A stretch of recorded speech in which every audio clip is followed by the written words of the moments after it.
Hi అండి. నమస్తే. తెలుగు నవలా శ్రోతలకు లక్ష్మి కథల ప్రపంచానికి స్వాగతం. రంగనాయకమ్మ గారు రచించిన జానకి విముక్తి అనే నవలను వింటున్నాం కదండి. ఈరోజు ఈ వీడియోలో మనం పార్ట్ 36 వినేద్దామండి. సత్యం వాళ్ళున్న ఇల్లు శాంత వస్తే చాలదు. వంటిల్లు గాక ఒకటే గది. ఆ గది ముందు చిన్న వరండాలాగా ఉంటే అక్కడ సత్యమే తడికలతో చిన్న గది ఏర్పాటు చేసుకున్నాడు. అది ఇద్దరికీ చాలదు. ఇల్లు మారవలసిందే. ఇక్కడ ఇరుగు పొరుగులంతా మంచివాళ్ళు. సుందరమ్మకి బాగా స్నేహమయ్యారు. వీళ్ళు వాటా వైపు వాకిలి కొంచెం విశాలంగా ఉంటుంది. పెద్ద వేపు చెట్టు ఒకటి ఉంది. ఇక్కడి వాతావరణం 2 ఏళ్ల నుంచి అలవాటైపోయింది. అయినా కొత్త వాటా కోసం సత్యంతో పాటు అందరూ అన్వేషణ ప్రారంభించారు. ఇల్లు పందుల దొడ్డిలా ఉండకూడదు అని సత్యం ఇల్లు వెతికే వాళ్ళందరికీ చిన్న షరతు పెట్టాడు. వారం 10 రోజులు వెతికి ప్రభాకర్ 15 పందుల దొడ్లు చూశాడు. మోహన్ 20 చూశాడు. గిరి 6, శాంత 2, ఉష 12, సత్యం 8. మిగతా వాళ్ళకి కనపడ్డవి అలాంటివే. వాళ్ళు పెట్టగలిగే అద్దెలో పందులే గాని మనుషులు ఉండగలిగే కొంపలెక్కడా కనబడలేదు. ఇల్లు పరిస్థితి అంత ఘోరంగా ఉందని శాంతకి అప్పటిదాకా తెలియదు. జానకి ఒకరోజు ఒక వాటా చూసి వణుక్కుంటూ ఇంటికొచ్చింది. ఈ ఇల్లంతా చీకటి గయ్యారం. కిటికీలు గుమ్మాలు లేకపోవడం సరే, జానకి వణుకు పుట్టించిన విషయం వంటింట్లో ఒక మూల పాయికాన.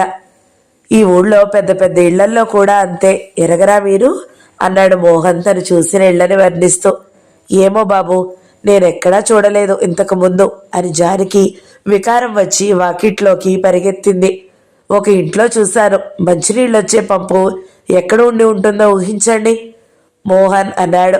ఏమో చెప్పకండి అని జడిసిపోయింది జానకి. పాయికానా దగ్గర ఉంది. చిచ్చి పోండి, చెప్పొద్దన్నారా అన్నయ్య? అలాంటి ఇల్లు చూసావంటే నేను మాత్రం చస్తే రాను అని అరిచింది జానకి. చూడంగాని జానకి, నీకు నచ్చని ఇళ్ళన్నీ రాసి పెట్టుకో. రేపు మన ప్రభుత్వం రాగానే ఆ ఇళ్ళన్నీ కూలగొట్టేద్దాము. రోత పుట్టించే ఇళ్లన్నీ కూలగొట్టే కార్యక్రమం ఒకటి ఉంది తెలుసా కమ్యూనిజంలో.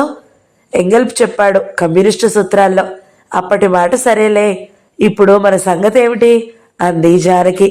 15 రోజుల పాటు ఇల్లు చూసిన వాళ్ళంతా ఇచ్చిన రిపోర్టులు మహా నిరాశాభంగంగా ఉన్నాయి. బాగా డబ్బున్న వాళ్ళు తప్ప మిగతా వాళ్ళు ఇంత ఘోరమైన ఇళ్లలో ఉంటున్నారని ఇప్పటిదాకా ఇంత బాగా తెలియదు నాకు అని ఆశ్చర్యపోయింది శాంత.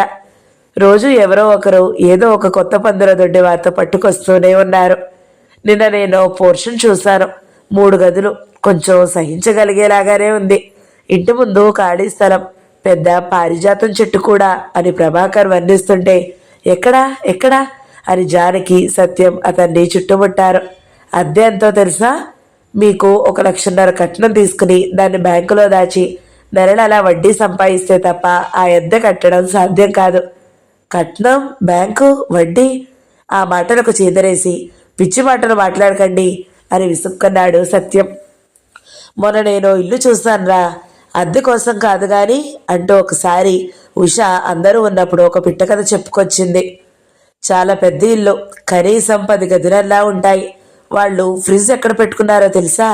పాయికాన దగ్గర పెట్టుకున్నారా అని కెవ్వుమంది జానకి.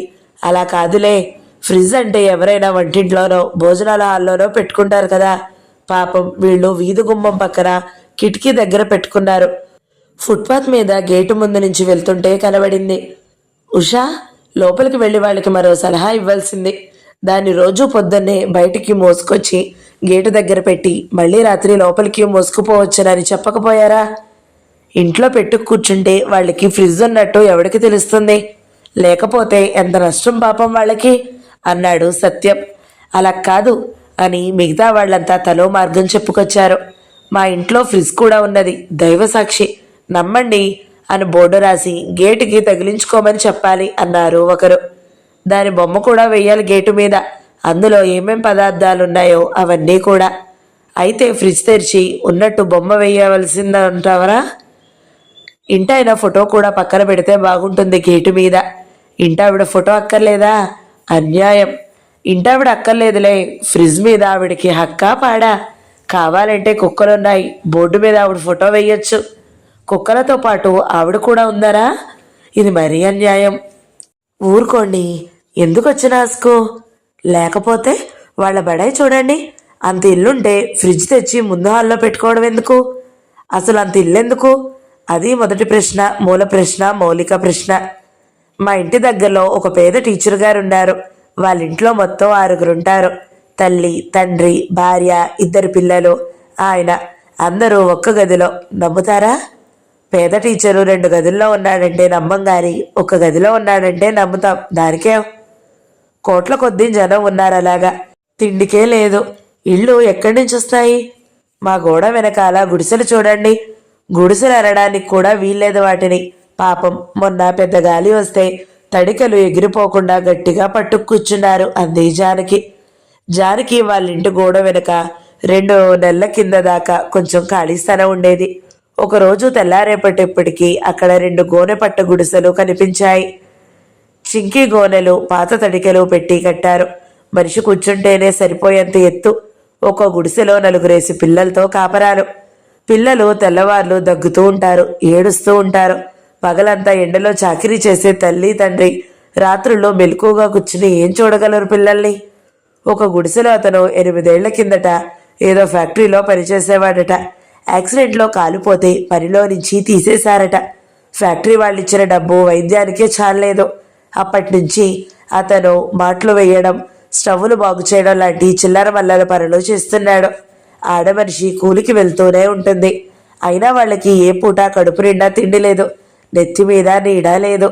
జానకి చాలాసార్లు గోడ మీద నుంచి ఆ పిల్లల్ని పిలిచి కూరో, అన్నమో, పచ్చడో ఏదో ఒకటి ఇస్తూ ఉంటుంది. గోడ దగ్గర నిలబడి వాళ్ళు జొన్న రొట్టెలు కాల్చుకోవడం చూస్తూ ఉంటుంది. రాతి మీదే పిండి పిసికి నిప్పుల్లో కాల్చేసి చేతుల్లో పట్టుకుని తింటారు రొట్టెలు. రాతి మీదే ఏదో ఒక పచ్చడి నూరేస్తారు. అంతే వంట. గిన్నెలక్కర్లేదు. అంత ఘోరమైన పేదతనం అంతకు ముందెన్నడూ చూడలేదు జానకి. ఆ చిన్నపిల్లల్ని చూస్తూ ఉంటే కడుపు తరుక్కుపోయినంత జాలేస్తూ ఉంటుంది. వాళ్ళు ఎప్పుడైనా గుడ్డలు ఉతుక్కుని నీళ్లు గోడ మీద ఆరేస్తే సుందరమ్మ వాళ్ళని కేకలేసి తీయించేసేది మొదట్లో. ఒకసారి జానకి చూసి తల్లిని బాగా కోప్పడింది. గోడ మీద వేసుకుంటే నీ సొమ్మేం పోయింది? గోడ అరిగిపోతుందా, తరిగిపోతుందా అని పోట్లాడి, పర్వాలేదు వేసుకోండి అని వాళ్ళకి చెప్పింది. వాళ్ళు చింకి గుడ్డలు మన గోడ మీద వేలాడుతుంటే ఏం బాగుంటుందే అని సుందరమ్మ చీదరించుకుంది. అలాగైతే వాళ్ళకి మంచి గుడ్డలు కొనిపెట్టు, చింకి గుడ్డలు పారేస్తారు అంది జానకి. అప్పటి నుంచి సుందరమ్మ సంగతి పట్టించుకోకుండా వదిలేసింది. వాళ్ళకి మంచినీళ్ళిచ్చే దగ్గర కూడా మొదట్లో గొడవ పెట్టింది సుందరమ్మ. పంపు వచ్చినప్పుడు వాళ్ళని తప్పకుండా మంచినీళ్ళు పట్టుకోనివ్వమని జానకితో పాటు సత్యం కూడా గట్టిగా చెప్పేసరికి దానికి మాట్లాడకుండా ఊరుకుంది. రాను రాను తనే వాళ్ళని పిలిచి నల్లపోతుందేమో మంచినీళ్ళు పట్టుకోండి అని చెప్పడం సుందరమ్మకి అలవాటైపోయింది. పోనీలే పాపం, మంచినీళ్ళు కూడా లేకపోతే చచ్చిపోతారు అంటుంది అప్పుడప్పుడు. పేదరికం పేదరికం అని మాట్లాడుతున్నప్పుడల్లా జానకి ఒక సందేహం వస్తూ ఉంటుంది.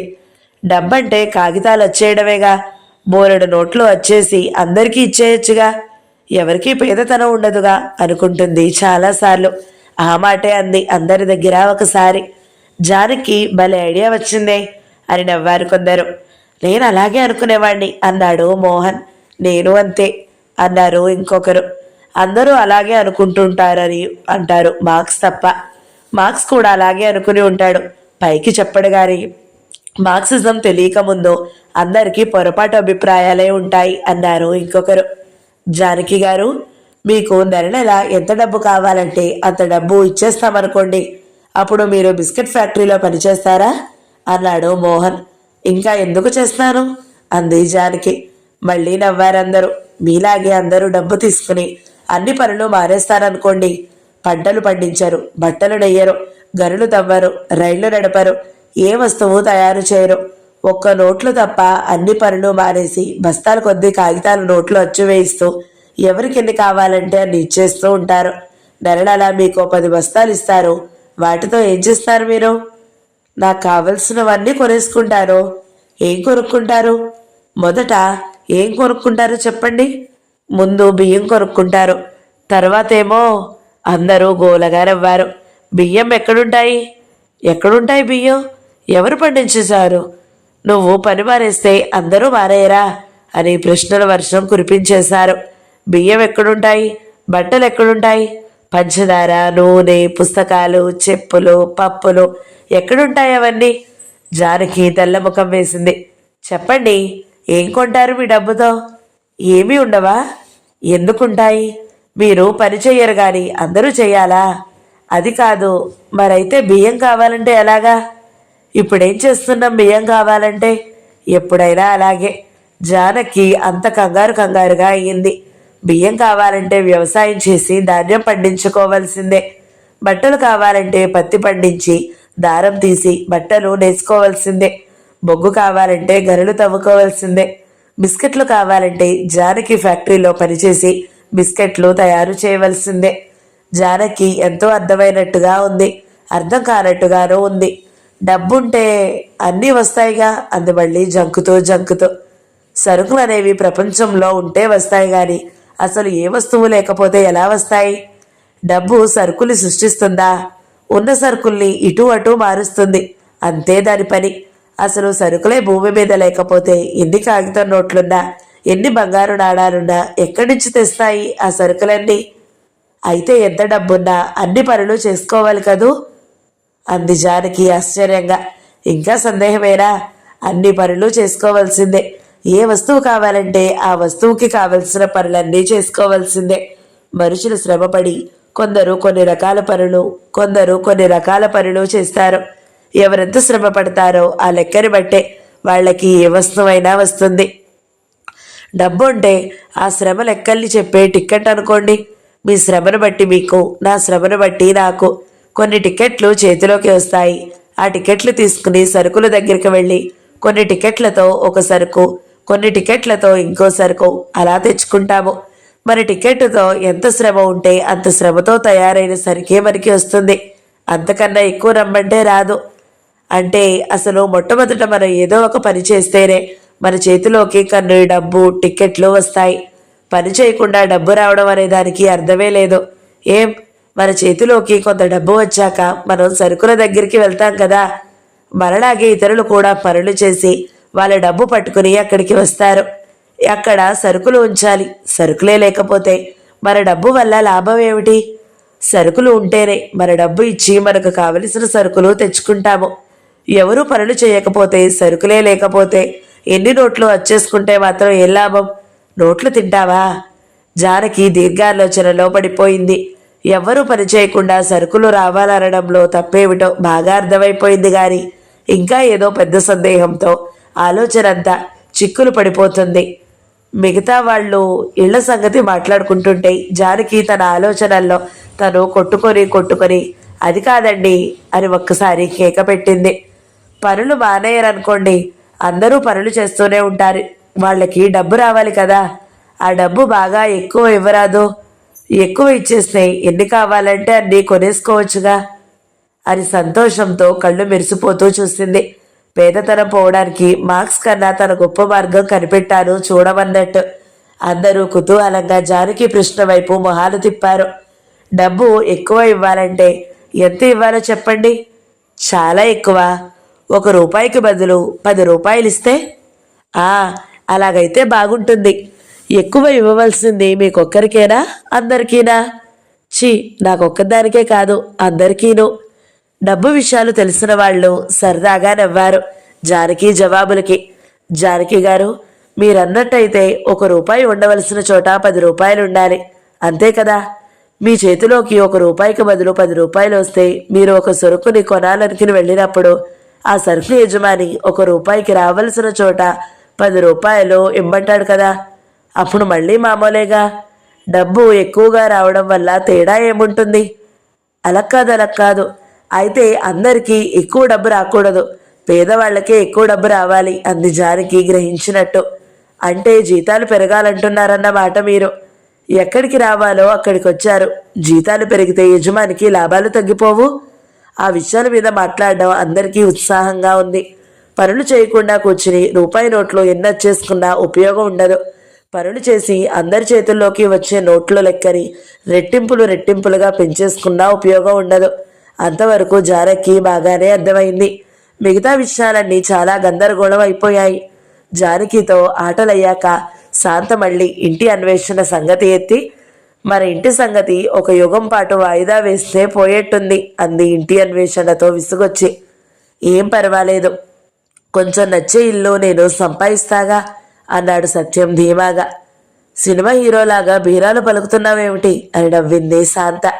ఓపిగ్గా వెతికితే దొరక్కపోదు గాని మన కళ్ళ ముందు ఇన్ని గుడిసెలు చూస్తూ ఈ ఇల్లు నచ్చిందని ఆ ఇల్లు నచ్చలేదని అనుకోవాలంటే సిగ్గేస్తుంది అన్నాడు సత్యం మళ్ళీ. అది పిచ్చి మాటలే. రోతగా ఉన్న ఇల్లు రోతగా ఉందనక దాంతో సరిపెట్టుకుంటామా?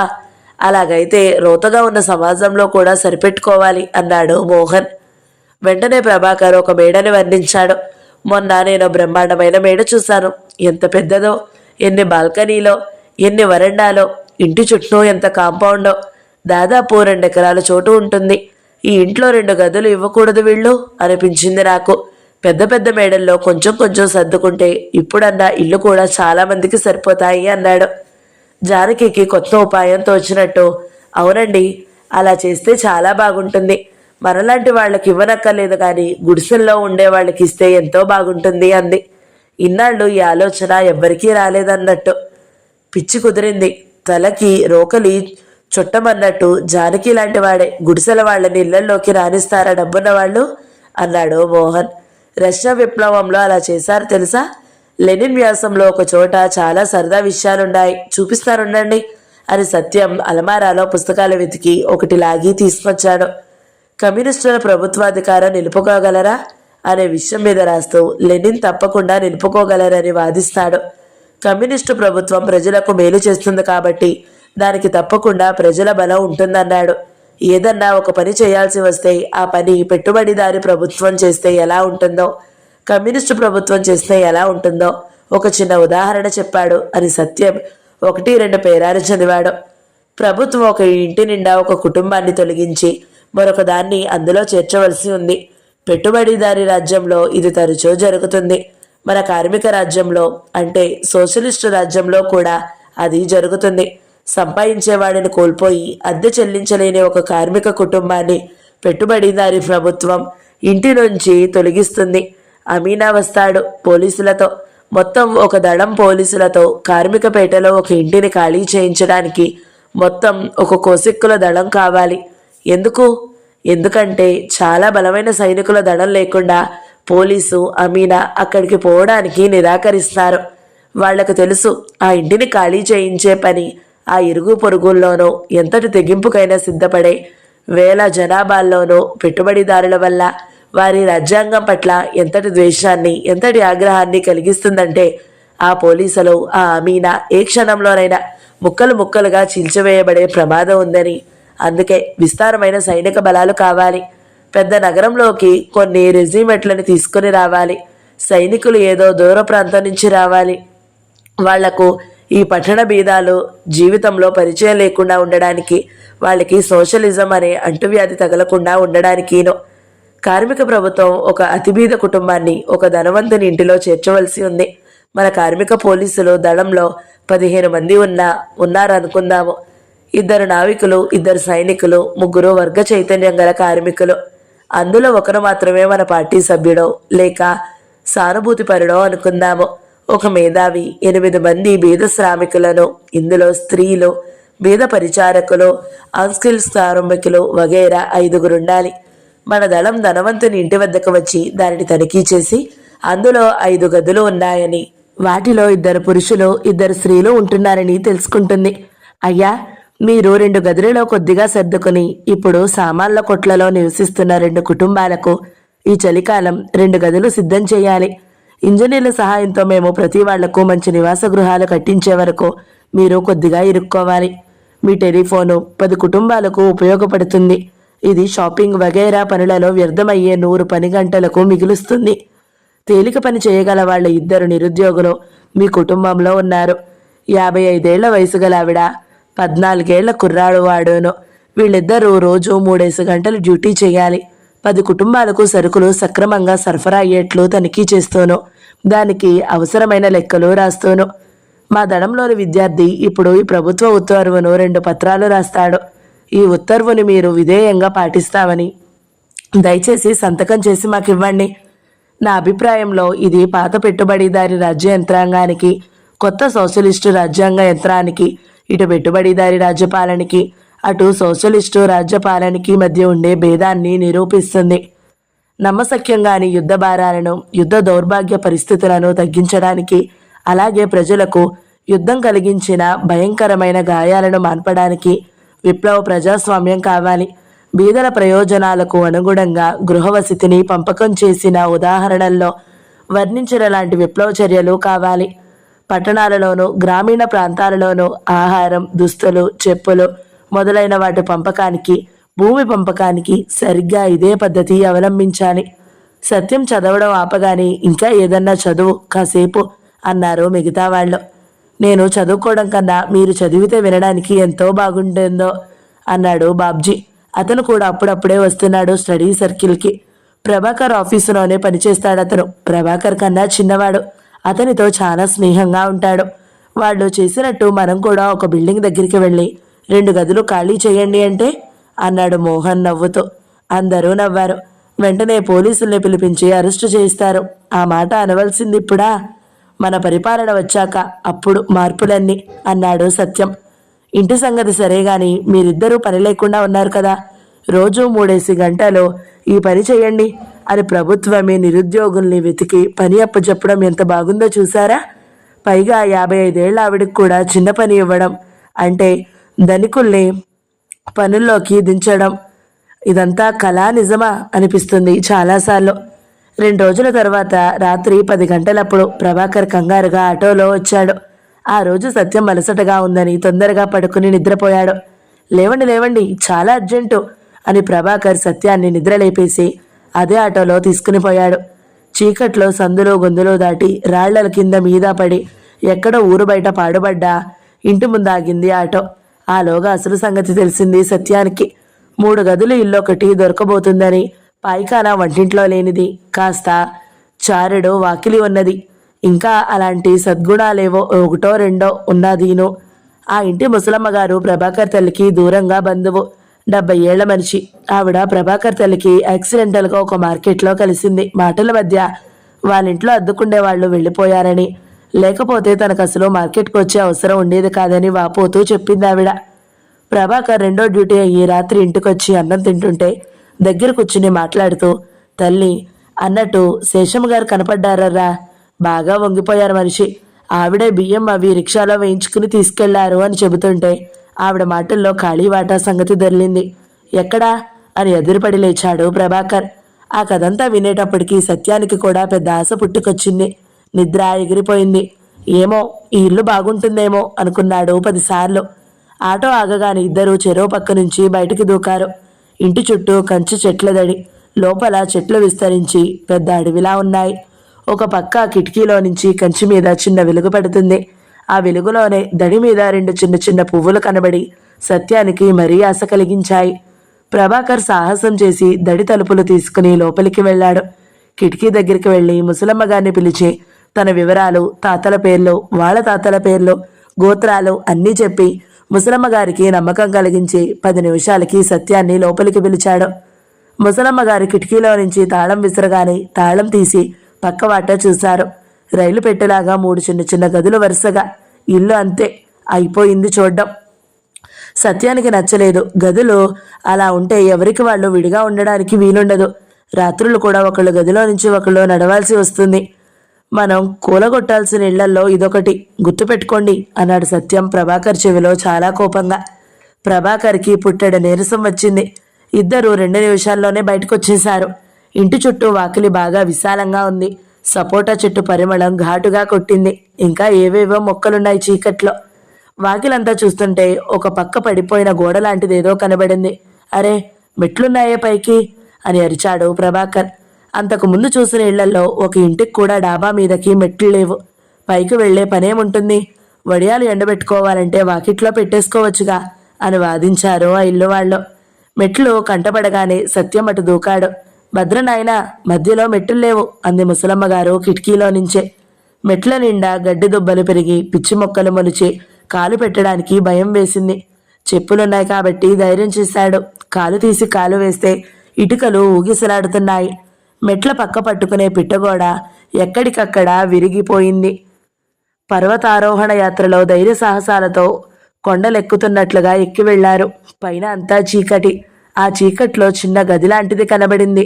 ఇక్కడేదో ఉంది, అగ్గిపెట్టి ఉంటే బాగుండును అన్నాడు సత్యం. ప్రభాకర్ పిట్టగోడ మీద నుంచి కిందకి చూడబోతే గోడ ఊగిసలాడింది.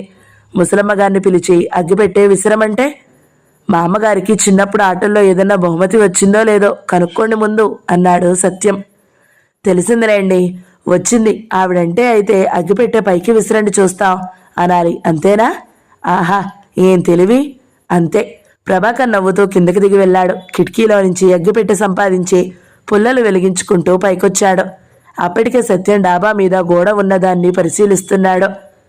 అదో చిన్న గదిలా ఉంది. తలుపులు లేవు. ఏదో పాత చెక్క సామాను పడేశారు లోపల. చిన్న చిన్న కిటికీలు రెండున్నాయి, వాటికి తలుపులు లేవు. గదంతా కలిసి దాదాపు 60 అడుగులుంది. ఆ చీకట్లోనే జానలతో కొలిచాడు గోడలు. ప్రభాకర్ వచ్చి అగ్గిపుల్ల గీయగానే ఆ వెలుగులో గది సౌందర్యానికి ముగ్ధుడైపోయి ఇల్లు దొరికేసింది అని అరిచాడు ఆనందంతో సత్యం. ఇందాక కూలగొట్టాలన్నారుగా? కూలగొడదాం తర్వాత, ఇప్పుడు కాదు, మన పరిపాలన వచ్చాక. సత్యానికి ఆనందంతో మతిపోతుంది. ఆ గదిలో తను శాంత ఉండొచ్చు. కింద అమ్మాజానికి ఉంటారు. దొరికేసింది ఇల్లు. అగ్గిపెట్టంత తగలేస్తూ ఆ గది సౌందర్యం మళ్ళీ మళ్ళీ చూశాడు. సత్యానికి అప్పుడే ఆ గది మీద మమకారం అంచెలంచెలుగా పెరిగిపోయింది. ఇస్తారా మనకిది? అడుగుదాం. ఇద్దరూ గబగబా కిందకి దిగొచ్చి ఖాళీ అగ్గిపెట్టి జాగ్రత్తగా ముసలమ్మ గారి చేతిలో పెడుతూ, పైగా అది కూడా కావాలండి అన్నారు. అబ్బే, దానికి తలుపులవి లేవు. పర్వాలేదండి, మా దగ్గర ఆస్తులేమున్నాయి? బాగా వాన కురుస్తుంది. పర్వాలేదండి, వానాకాలం 3 నెలలేగా. ఎక్కడానికి మెట్లు కూడా సరిగా లేవు. పర్వాలేదండి, మాకు మెట్లో లెక్క. పిట్టగోడలన్నీ బీటలిచ్చాయి. పర్వాలేదండి, వాటికి ఆనుకోంగా. ఒట్టు. ఏమో మరి, మీ ఇష్టం. చచ్చి మీ కడుపున పుడతాం. అయ్యయ్యో అనేపోయి నన్ను ఇప్పుడు పిల్లల్ని కనమంటావా అని ముసలమ్మ గారికి కోపం వస్తుందేమోనని సంతోషం దిగమింగేశాడు సత్యం. వాళ్ళ కంచె దాటి బయటికి రాగానే ముసలమ్మ గారు ప్రభాకర్ని వెనక్కి పిలిచి, మంచివాళ్లేనా నాయనా అంది. అయ్యో, ఇల్లు మాకే ఇస్తున్నామనుకోండి అన్నాడు. అదే నాయనా, మంచివాళ్ళైతే నాకు నిబ్బరంగా ఉంటుంది. మొన్నటిదాకా ఉన్నవాళ్ళు తల్లో నాలుకలా కలిసిపోయారు. వాళ్ళకి బదిలీ వచ్చి వెళ్లారు కానీ వీళ్ళు మంచివాళ్లేనండి. ఏం పేచీలుండవు మీకు. మీకేం కావలసినా వాళ్లే తెచ్చిపెడతారు. మా దోస్తులేగా, నేను వస్తూ ఉంటాను ఇక్కడికి. అలాగా, అయితే తొందరగా చేరిపోమ్మను. తిరిగి వచ్చేటప్పుడు ముసలమ్మ గారి చరిత్రలంతా కనుక్కున్నాడు సత్యం. ఆవిడకి మరీ ఆచారం చాలా ఎక్కువంట. కోడళ్ళు అనాచారంతో పడక చార్నాళ్ల నుంచి ఇంట్లో ఒక్కత్తి ఉంటుంది. 10 ఏళ్ల కిందట ముసలాయన ఇక పోతాననగా ఈ ఇల్లు భార్య పేరు రాసి జీవితానికంతటికీ అదొక్కటే చెప్పుకోదగ్గా పనిచేశాడు. అప్పటి నుంచి ఆవిడ ఒక వాటా అద్దెకిచ్చుకుని తన 2 గదుల్లో స్వేచ్ఛా స్వాతంత్రాలతో బ్రతుకుతుంది. ముసలమ్మకి 2 గదులు ఎందుకంటారు కోడళ్ళు. ముసలమ్మని చిన్న గదిలో ఇరికించి ఆ 2వ గది అద్దెకిస్తే ఎంత రాబడి రావచ్చో, ఏటా ఎంత రాబడిపోతుందో లెక్కలేస్తూ ఉంటారు వాళ్ళు. వాళ్ళ సంసారాలకి ఆర్థికంగా లోటు లేదు. 2 కోడళ్ళు ఉద్యోగాలు కూడా చేస్తున్నారు.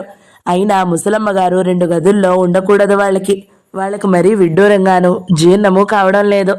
ముసలాయన మంచినీళ్ళు అడిగితే ఇవ్వకే ఆయన్ని చంపింది అంటూ ఉంటారు వాళ్ళు ఇప్పటికీని. బంధువులంతా అలాగే చెప్పుకుంటూ ఉంటారు ఈవిడ గురించి. ఆయన బయట నుంచి వచ్చి, ఒసే మంచినీళ్ళు తేవే అన్నాడట. మడిలో ఉన్నాను, మీరే తీసుకోండి అన్నదట ఈవిడ. ఆయన మంచినీళ్ళు తీసుకోకుండా కుర్చీలో కూర్చున్నాడట. ఆ కుర్చీలోనే ప్రాణం పోయిందట. ఆ సంగతంతా ఆవిడే చెప్పింది వచ్చిన వాళ్ళకి. తరువాత, ఇప్పుడే మంచినీళ్ళు అడిగారమ్మా, మడిలో ఉన్నాను, తీసుకోండి అన్నాను. నేను ఇలా వచ్చి చూద్దును కదా, తలవాలు చేసి కూర్చున్నారు అని ఏడుస్తూ చెప్పింది అందరికీ. మంచినీళ్ళు ఇవ్వకే పోయాడు అని కోడళ్ళు ఆ పూటే గుసగుసలు మొదలుపెట్టారు. డాక్టర్ రిపోర్ట్లో అయితే ఏం తెలుసునో గాని ఆయన పోయాక డాక్టర్లు ఎవ్వరూ చూడలేదు. ఆ చరిత్రంతా విని సత్యం నవ్వి, నిజంగా ఆయన మంచినీళ్ళు లేక చచ్చిపోయినా ఆవిడ తప్పేం లేదు. బజారంతా తిరిగొచ్చిన మనిషి మంచినీళ్ళు ముంచుకోలేడు, ఆవిడొచ్చి ఇవ్వాలా? పోతే పోయాళ్లే అన్నాడు. ఆవిడ కూడా చాదస్తం మనిషేలేండి. ఆ చాదస్తం నేర్పిందెవరు? ఏ 10 ఏళ్ల పిల్లెప్పుడో కాపురానికొచ్చుంటుంది. చాదస్తం కాకపోతే ఇంకేం నేర్చుకుంటుంది? ఈవిడ పోగానే ఈ ఇల్లు కూలగొట్టించేసి ఫ్లాట్స్ కట్టి అద్దెలకివ్వాలని చూస్తున్నారు కొడుకులు. అయితే ముసలమ్మ గారి ఆరోగ్యం కాపాడుకోవాలి మనం అని నవ్వాడు సత్యం. అప్పుడు టైం 10:30 దాటింది. శాంత, మనకి బ్రహ్మాండమైన ఇల్లు దొరికింది అని వార్త చెప్పేశాడు సత్యం ఫోనులో. డాబా మీద గది, వాకిలి నిండా చెట్లు, పూల మొక్కలు కూడా. శాంత నవ్వి, మొత్తానికి సాధించావే అంది. తర్వాత వారం రోజుల పాటు ఆ ఇంటిని బాగు చేయించే పనిలోనే ఉన్నాడు సత్యం. ఒక తాపీ పని అతన్ని పట్టుకున్నాడు. మెట్లన్నీ బాగుపడ్డాయి, పిట్టగోడలు లేచాయి. పై గది కూడా కరెంటు కనెక్షన్ లేదు, రేకులు తలుపులు అమిరాయి. డాబా మీద ఆ గది పక్క చిన్న గుడిసె లాంటిది కూడా తయారైంది. ఇల్లంతా కావలసిన రిపేర్ల తర్వాత ఆ ఖర్చు ఆఖర్న సున్నం పడింది. అంతా అయ్యాక శాంతని జానకిని తీసుకొచ్చి చూపించాడు. వాళ్ళిద్దరూ చాలా సంతోషించారు. తమ గది డాబా మీద ఉండడం శాంతకి చాలా నచ్చింది. వాకిలి విశాలంగా ఉండడం, చాలా చెట్లుండడం, పాయికాన దూరంగా ఉండడం జానకి ఎంతో నచ్చాయి. పాత ఇల్లు ఖాళీ చేసి కొత్త ఇంట్లోకి మారబోతుండగా సుందరమ్మకి మేనగోడలు పోయిందని టెలిగ్రామ్ వచ్చి అర్జెంటుగా ఊరు వెళ్ళిపోయింది. 2 రోజుల్లో ఇల్లు మారి సత్యం, ప్రభాకర్, జానకి సామాన్లన్నీ సర్దారు. డాబా మీద గదిలో ఒక మంచం, చిన్న టేబుల్, కుర్చీలు పట్టాయి. చిన్న అల్మారాలో కొన్ని పుస్తకాలు పెట్టారు. కిటికీలకి చిన్న చిన్న పూల బట్టతెరలు కట్టారు. గుడిసెలో చేపల మంచినీళ్ల కుండ పెట్టారు. కొత్త ఇల్లు ఎంత బాగున్నా అక్కడ చాలా కొత్తగా దిగులుగా అనిపించింది మొదట్లో. ఒకరోజు శాంత వచ్చినప్పుడు జానకి ఒక్కతే ఉంది, సత్యం లేడు. మా ఇద్దరికి చాలా దిగులేస్తుందండి, మీరు కూడా వచ్చేరాదు అంది జానకి. దిగులెందుకు? ఏమో, ఇక్కడంతా కొత్తగా ఉంది, ఏమీ సందడి లేదు. రాత్రి అన్నయ్య రావడం ఆలస్యం అయితే నాకు చాలా భయమేసింది. మా అమ్మ ఉంటే బాగుండేది. అయితే వచ్చేస్తాలే, ఈ ఆదివారం వచ్చేస్తాను. నిజంగా వచ్చేస్తారా? నిజంగానే, నా పుస్తకాలు, బట్టలు అన్నీ సర్దుకుని వచ్చేస్తాను. సత్యం వచ్చాక చెప్పు. వచ్చేస్తారుగా, మీరే చెప్పండి. నాకు కొంచెం పనుంది, వెళ్తాను. రేపొద్దున్నే నాకు ఫోన్ చేయమని చెప్పు. రేపొద్దున దాకా ఎందుకు, ఇప్పుడే చేస్తాడు. శాంత నవ్వి వెళ్ళిపోయింది. జానకి విముక్తి 36వ భాగం సమాప్తం. ఈ వీడియో మీకు నచ్చినట్లయితే లైక్ చేయండి, షేర్ చేయండి, మంచి కమెంట్ పెట్టండి. ఎవరైనా మొదటిసారి మన ఛానల్ని చూస్తున్నట్లయితే సబ్స్క్రైబ్ చేసుకోండి. Thank you so much for watching. నమస్తే.